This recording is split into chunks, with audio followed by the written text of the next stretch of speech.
Starting over, the displaced persons camps. At the end of World War II, between 7 and 9 million people had been uprooted from their homes by the Nazis.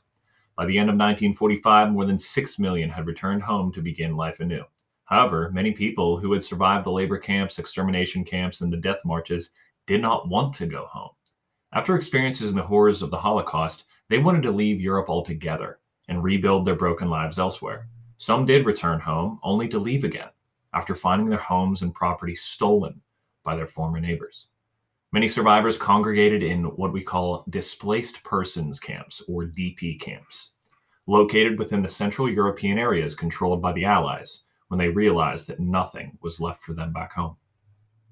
In the summer of 1945, public interest in the DP camps had influenced President Harry S. Truman to send Earl G. Harrison as his personal emissary to check into the conditions of the Jewish DP camps in the American war zone in Germany. Harrison reported that the conditions in the DP camps were terrible.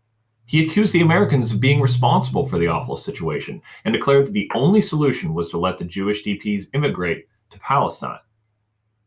Harrison advised that the Americans work to improve the conditions in their camps and allow 100,000 DPs to move to Palestine.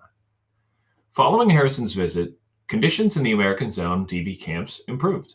The Jewish DPs were put into separate camps and recognized as a special group within its needs. They were also given the freedom to govern themselves. Each camp elected a camp committee that took responsibility for running the camp. These committees took care of sanitation and hygiene and cultural activities, education, and religious life. Many groups of Palestinian Jews worked in the DP camps. Emissaries of Jewish youth movements and agricultural settlement organizations, a group of Jewish teachers from Palestine, and a Jewish agency delegation came to help run the camps and train the DPs for life in Palestine.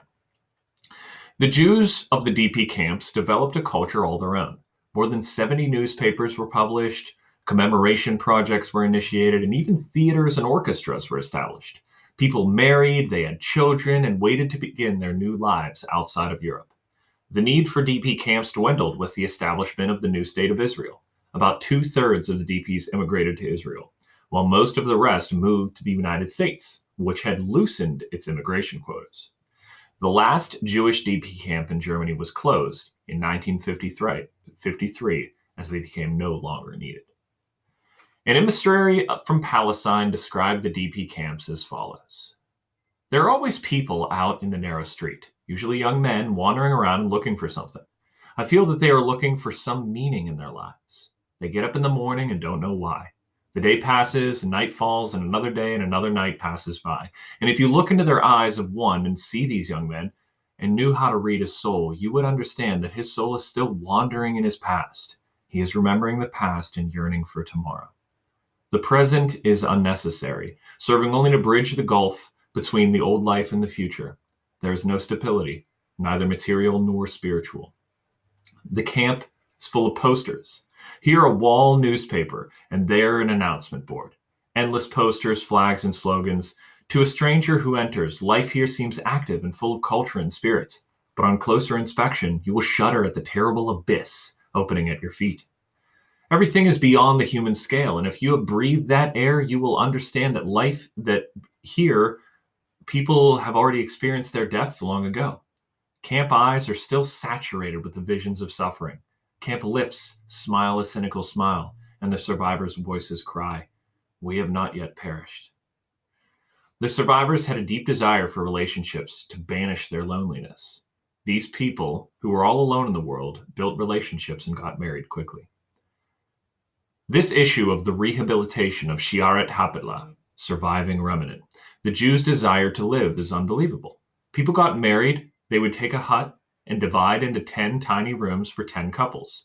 The desire for life overcame everything. In spite of everything, I am alive and even living with intensity. When I look back today on those 3 years in Germany, I'm amazed. We took children and turned them into human beings. We published a newspaper. We breathed life into those bones. A great reckoning with the Holocaust? Who bothered about that? You knew the reality. You knew you had no family, that you were alone, that you had to do something. You were busy doing things. I remember that I used to tell the young people, forgetfulness is a great thing. A person can forget, because if they couldn't forget, they couldn't build a new life. After such a destruction to build a new life, to get married, to bring children into the world, and forget